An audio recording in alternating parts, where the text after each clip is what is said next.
Bientôt, un complexe immobilier au Burkina Faso. Il s'agit du complexe immobilier Burkindi Business Center. Au total, 15 immeubles R+15 abriteront des bureaux destinés à l'administration publique, aux entreprises privées et aux organisations internationales, réduisant ainsi la dépendance de l'État aux locations coûteuses. Le plan du centre commercial a été présenté ce matin. Élément à suivre dans ce journal.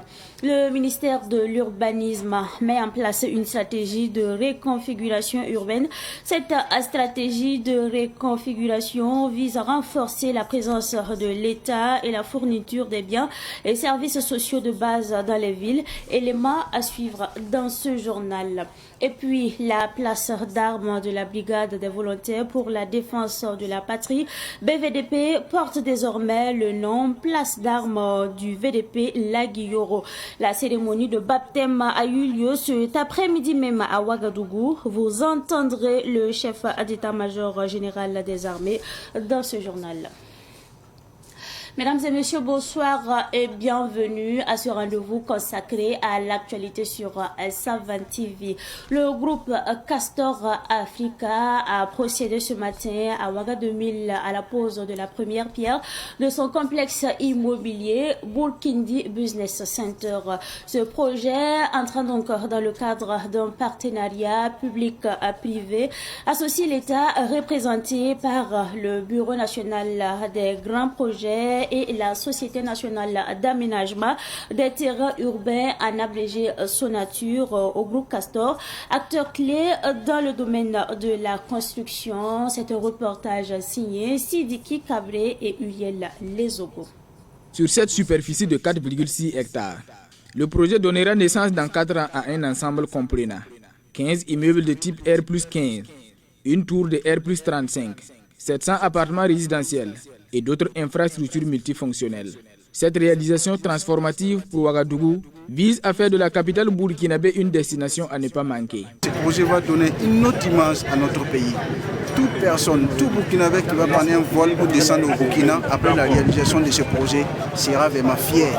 C'est donner un signal fort à tous les pays que nous aimons notre pays et nous pouvons construire notre pays par nous-mêmes.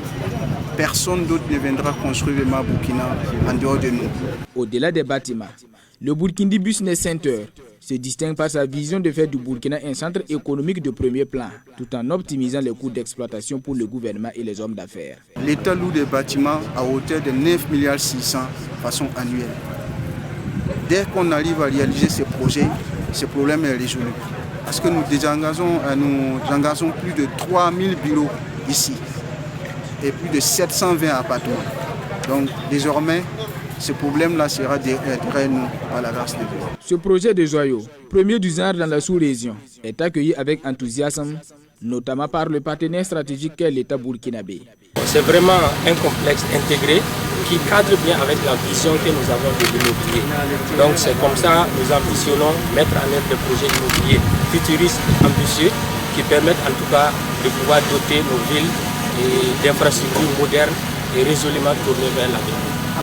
Ambassadeur de ce projet, Iron Bibi le considère comme visionnaire et futuriste, d'où son engagement à porter ce complexe. Ce projet va beaucoup booster notre économie et bien sûr, vous voyez avec ces immeubles, ça va beaucoup développer notre infrastructure et la création de beaucoup d'emplois.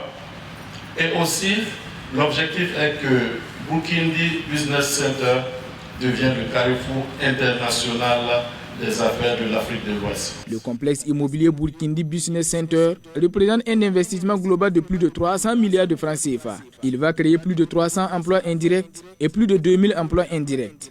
Les premiers bâtiments sont attendus dans 2 ans.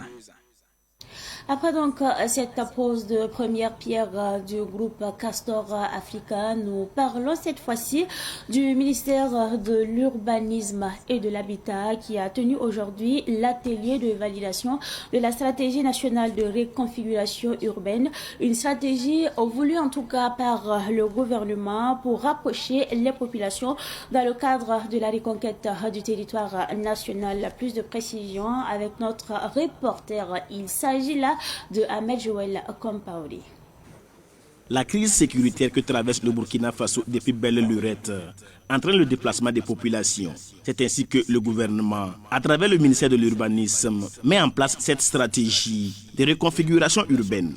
Une stratégie qui vise à renforcer la présence de l'État et la fourniture des biens et services sociaux de base dans les villes. Nous sommes partis du constat que le déplacement massif des populations vers les centres urbains un peu plus sécurisés a entraîné un chamboulement de l'ordre hiérarchique des villes.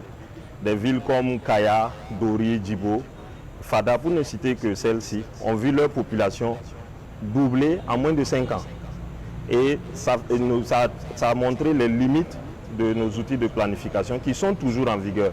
Donc au lieu de se lancer dans une révision permanente de ces outils de planification, le gouvernement a instruit justement d'aller vers une réflexion globale de stratégie de reconfiguration urbaine. Il faut dire que c'est un exercice qui doit permettre l'intervention de tous les services de l'État pour pouvoir justement apporter aux populations tout ce qu'il y a comme services sociaux de base. On disait tantôt que 8000 villages, est-ce que l'État est à même d'amener, selon sa propre politique, une école, un CSPS, tous les services sociaux de base, l'eau potable, tout ce qu'il y a comme assainissement dans ces 8000 villages?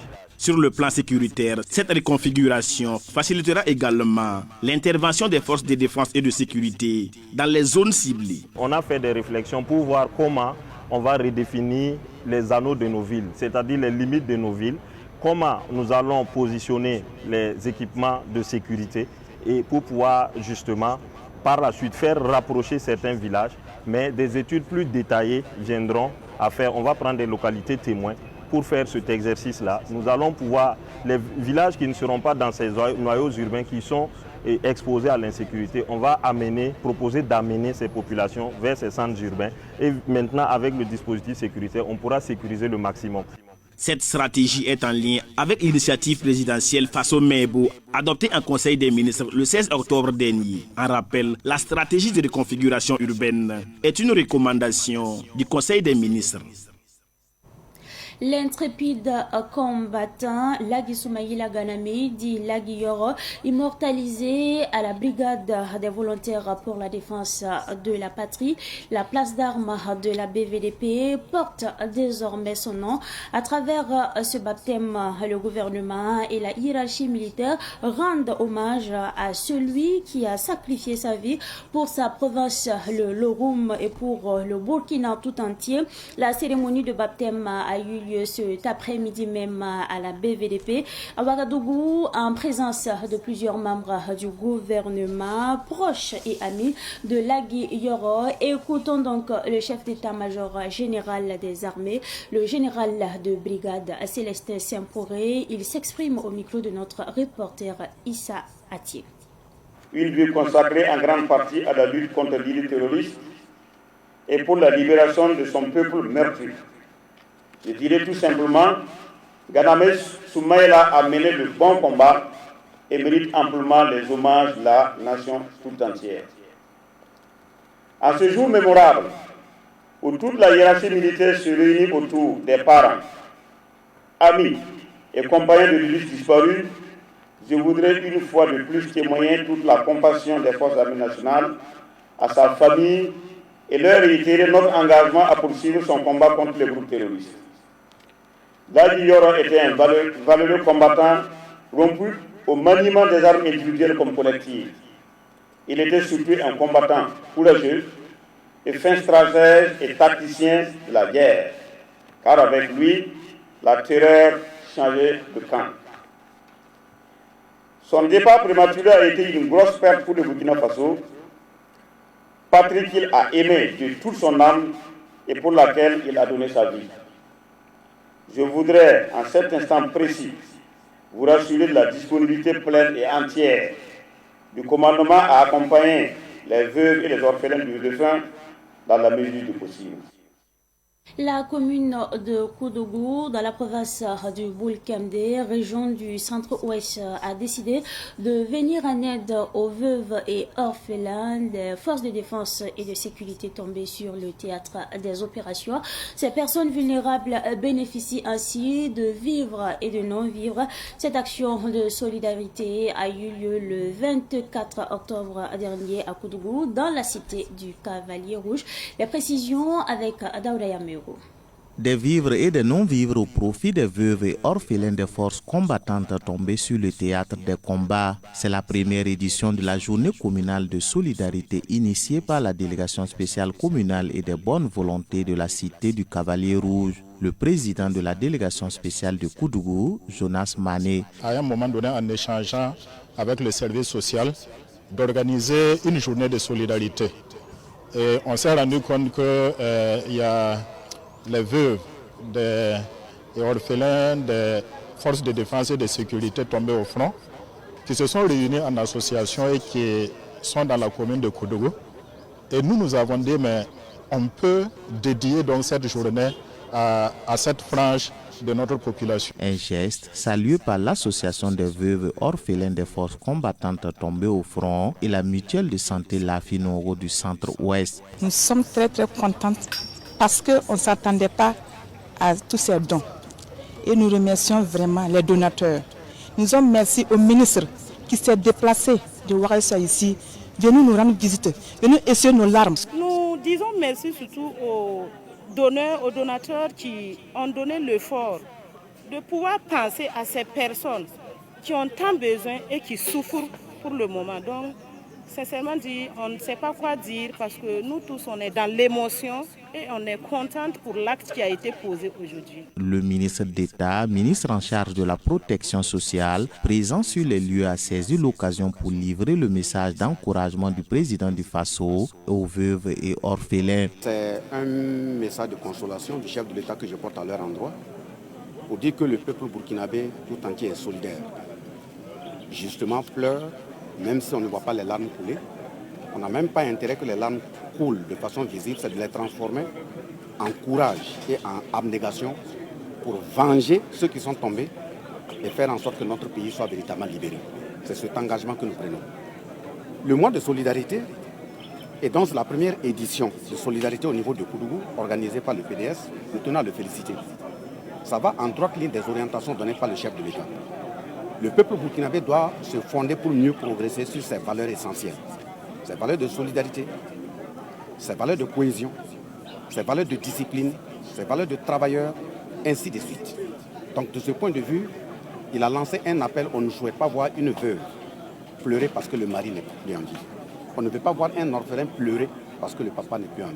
Un appui alimentaire a été apporté également à 100 personnes déplacées internes et ménages vulnérables. 100 étudiants ont été inscrits dans la mutuelle de santé du Krouk et 100 personnes vulnérables dans la mutuelle de santé Lafinoma de Koudougou. La journée communale de solidarité de Koudougou s'est tenue sous le thème « Promotion de la solidarité et vivre ensemble, je m'engage ». L'actualité de ce 29 octobre 2024 est également marquée par l'écrivain Laurent Kibora. C'est un écrivain qui propose en tout cas à 3 piliers qu'il juge nécessaires pour que les pays de l'AES retrouvent la paix et se tournent vers le développement. Il évoque dans sa stratégie dans son livre intitulé Résolution des conflits armés asymétriques dans l'AES, la pyramide de Wetogamou Kibora, tome 2. Ce livre a été donc dédicacé le samedi dernier à Ouagadougou. Retour justement sur cette dédicace avec notre reporter. Il s'agit là de Issa Oumaratier. Résolution des conflits armés asymétriques dans l'AES, la pyramide de Wetogamou Kibora, tome 2, met en exergue 3 piliers essentiels pour les pays qui composent l'AES pour mettre fin au terrorisme. Ces piliers qui sont l'idéologie claire de l'AES, les fondamentaux de la guerre asymétrique au Sahel et la nécessité d'un djihad pacifique sont les clés, selon Laurent Kibora, pour ces pays de retrouver la paix. Plus ces pays se rapprochent de la pyramide, plus ils se dirigent vers la paix, précise-t-il. Il y a 3 thèmes principaux. Il y a l'idéologie, voilà, qui en résumé parle surtout de l'unité, voilà, de l'unité dans l'AES, c'est l'unité entre les différents entre les différents citoyens de l'AES. Voilà, ça c'est l'un des thèmes. Bon, le deuxième thème aussi, c'est la connaissance, voilà, la connaissance des fondamentaux, voilà, du conflit asymétrique dans le Sahel, voilà, pour pouvoir éviter certains pièges et mieux renforcer la sécurité des citoyens. Maintenant, le troisième thème pour finir concerne la déconstruction, voilà, du narratif du djihad basé sur la violence, voilà, au profit de la promotion du narratif d'un djihad basé, voilà, sur la paix, la tolérance, voilà, le djihad qui consiste à faire un effort vers la sainteté pour se rapprocher de Dieu et rendre la société encore plus agréable. Ce livre explique aussi la nécessité pour le Burkina, le Mali et le Niger de consolider leur union et de se forger une idéologie solide et commune. Résolution des conflits armés asymétriques dans l'AES, la pyramide de Wetogamou-Kibora tome 1 est jugée stratégique et est réservée uniquement aux dirigeants de l'AES. Venons-en à cette page consacrée au Salon international de l'artisanat de Ouagadougou Siao qui bat actuellement son plein. Le Siao s'est associé à un parrain artistique pour la promotion et la valorisation des artisans. La deuxième personnalité à laquelle échoua ce rôle après le PDG du groupe Savannah Media, Aboubakar Razida dit Sidnaba, c'est le styliste François Yameogo dit François Ier. Nos reporters Daouda Yameogo et Fatih Sankara sont allés justement à sa rencontre. Après Sidnaba, parrain artistique du Siao 2023, voici François Ier. C'est avec honneur et fierté que le styliste de renommée internationale François Yameogo, plus connu sous le nom de François Ier, arbore la tenue de parrain artistique du Siao édition 2024. Il est l'un des visages clés de ce Siao. J'ai été choisi pour être le parrain artistique du Siao. Et moi, c'est un sentiment de joie, c'est une fierté, c'est une reconnaissance. C'est montrer que l'artisanat et l'art vestimentaire, la transformation locale, le côté endogène est vraiment à une reconnaissance. Et vraiment, c'est une fierté pour moi. Mais quel rôle est dévolu au parrain artistique? Dans le passé, le parrain artistique, le plus souvent, c'est l'opérateur économique qui a beaucoup d'argent, qui investit, qui aide à financer certaines choses. C'est ce qu'on attend toujours, l'esprit du parrain. Mais moi, je pense que les données commencent à changer et la vision est en train de changer. Et je pense que le rôle du parrain artistique qu'on m'a donné, c'est le conseil, c'est la proximité avec les artisans, c'est animer des panels, transmettre mon expérience aux jeunes, c'est accompagner les jeunes, donner un peu une certaine ouverture d'esprit et puis leur montrer que dans le secteur de l'artisanat, dans la création, dans notre domaine, qu'il y a des sources d'emploi, c'est-à-dire qu'il y a un avenir dedans. Et puis aussi partager mon expérience. Voilà le rôle qu'on m'a donné. Installé à l'atelier vivant, qui est l'une des innovations majeures du Siao, François Ier est au four et au moulin. Pour le parrain artistique, le Siao monte en professionnalisme. Le comité d'organisation du Siao est à féliciter et à encourager, renchérit François Ier. Il y a un grand changement qui est en train de, je ne peux pas dire actuellement, qui est en train de se mettre en place. Vous savez, le changement ne peut pas venir subitement en coup de bâton magique. Il faut voir point par point qu'est-ce qui n'a pas marché avant de pouvoir mettre un mécanisme de changement. Depuis 2006, je participe chaque fois au CAO. On a toujours eu peut-être les stands au dernier moment. Souvent même la veille vers 19h, on ne sait même pas quel est le numéro de votre stand. Ou bien vous avez le numéro, mais vous n'avez pas encore, c'est pas encore attribué. Mais aujourd'hui, les stands, on les réserve en ligne. Et les billets aussi, on les paye en ligne. Les badges aussi, on peut les avoir dans les supermarchés comme Marina Market, Lisa Distribution, tout ça. Donc, il y a un changement énorme. Et l'économie numérique est présente. Ceux qui n'ont pas encore eu la chance de faire une immersion dans son usine semi-industrialisée à Koudougou peuvent le faire à l'atelier vivant du CIAO. Toute la chaîne de production a été déployée sur place pour favoriser cela. Des fils aux chemises et aux costumes, toute la production se fait sur place. Imaginez-vous que si les étudiants viennent ici, ils vont voir comment d'abord toute la chaîne de valeur. Ils vont voir comment on travaille à partir du coton on fait le fil, du fil on fait la teinture, de la teinture on fait l'ourdissage, de l'ourdissage on fait le tissage, du tissage il y a la machine à coudre, on fait les vêtements. Donc tout ça c'est un enseignement. Comme innovation à ce CIAO, le parrain artistique présente en plus une chemise en motif treillis fabriquée localement. C'est une façon pour lui de démontrer que tout est possible au Burkina.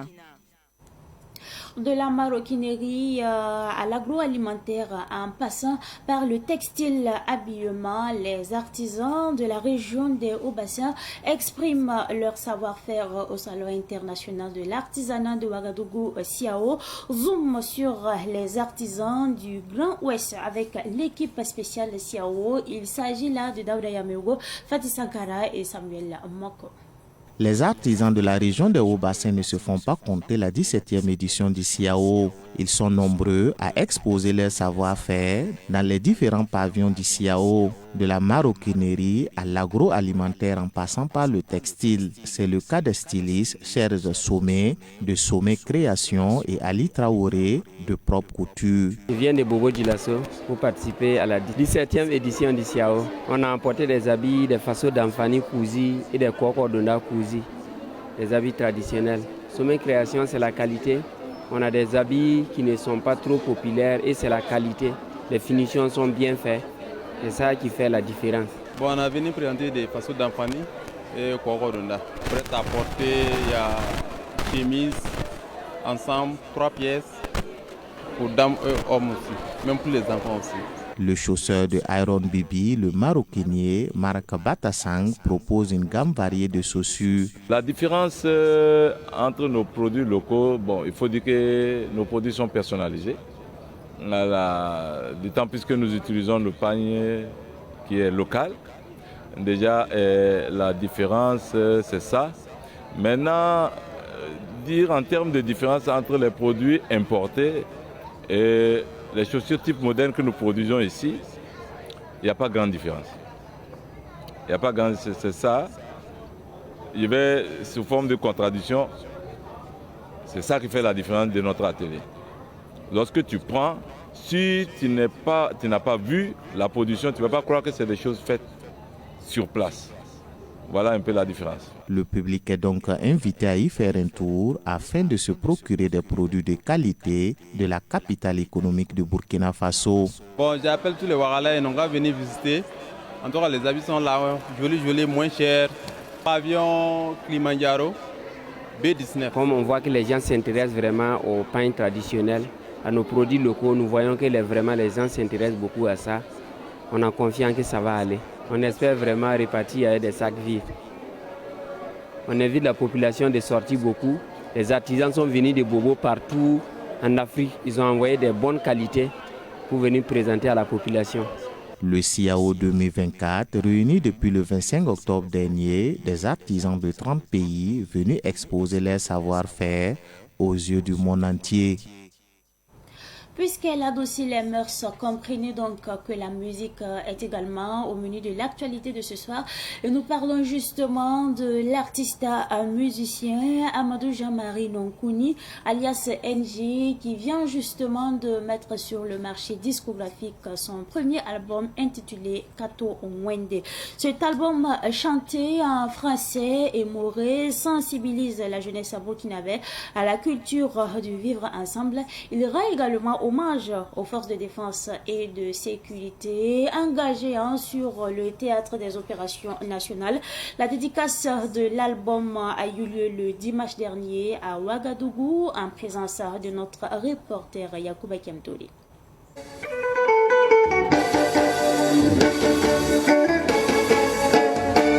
Cet album composé de 12 titres traite plusieurs thèmes tels que l'amour, le pardon, la cohésion sociale et le vivre ensemble. Dans cet album, Kato Wende, l'artiste musicien Amadou Zamari Nonkoni, alias NJ Mari, chante Burkina Faso. Une manière pour lui de montrer son appartenance à cette nation qu'il a vu naître.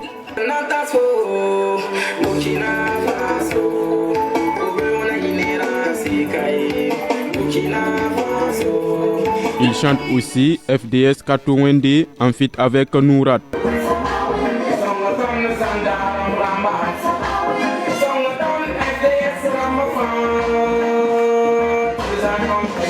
À travers ce titre, NJ Mari rend hommage aux forces de défense et de sécurité engagées dans la lutte contre le terrorisme.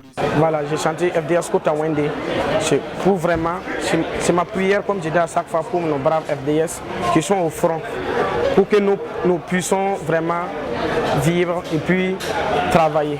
Donc c'est ça que j'ai composé cette chanson pour les rendre hommage et demander la paix au Burkina Faso. La marraine de cette dédicace et collaboratrice dans cet album, Honorine Zoma alias Nourat, salue le courage de l'artiste et se dit toujours prête à le soutenir. La collaboration s'est bien passée. Voilà, il a été inspiré sur un titre reggae pour rendre hommage à nos soldats et j'ai voulu l'accompagner. Voilà. Quand vous voyez NJ, sachez que Nourat est à côté parce que c'est vraiment mon petit frère, c'est la famille et voilà, je suis toujours prête pour lui. On va demander à la population vraiment d'accueillir NJ comme leur enfant, comme leur fils, leur frère et de consommer sans modération cet album. L'artiste NJ Mari invite la population burkinabé à se procurer l'album.